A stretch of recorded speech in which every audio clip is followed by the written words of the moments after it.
नमस्कार, मी रीना ठाकूर. कोकणशाहीच्या दिवसभराच्या बातम्या या विशेष बुलेटिन मध्ये आपल्या सर्वांचं स्वागत करते. चला तर मग जाणून घेऊया सिंधुदुर्ग जिल्ह्यासहित संपूर्ण कोकण आणि अखंड महाराष्ट्रात नेमकं काय काय घडलं.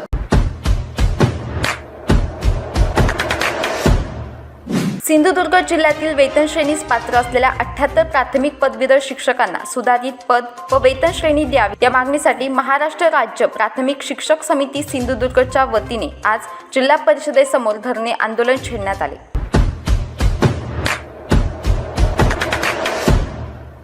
मालवण शहरातील चिवला बीच येथे होडी जाळण्याच्या घटनेनंतर काल रात्री क्रोझरी स्कुबा डायव्हिंग सेंटर येथे उभारण्यात आलेले बॅनर अज्ञातांनी फाडल्याचे दिसून आले.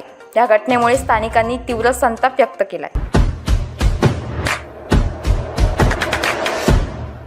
वेंगुर्ले तालुक्यातील शेतकऱ्यांनी कृषी कार्यालयासमोर फळ पीक विमा योजनेअंतर्गत भरपाई मिळाली नसल्याने पुकारलेले उपोषण तात्पुरते स्थगित केले. मात्र येत्या 4 दिवसात भरपाई न मिळाल्यास पुन्हा 10 नोव्हेंबर पासून तीव्र आंदोलन करण्याचा इशारा शेतकऱ्यांनी दिलाय.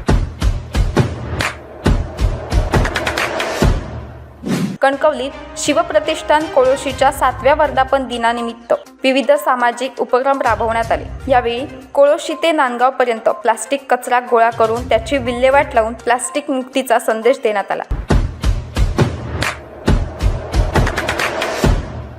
राज्यात कोल्हापूर, सिंधुदुर्ग आणि रत्नागिरी पुढील 2 दिवस हलक्या पावसाची शक्यता पुणे हवामान विभागाकडून वर्तवण्यात आली आहे. तसेच राज्यातील उर्वरित भागात हवामान ढगाळ राहण्याचा अंदाज वर्तवण्यात आलाय.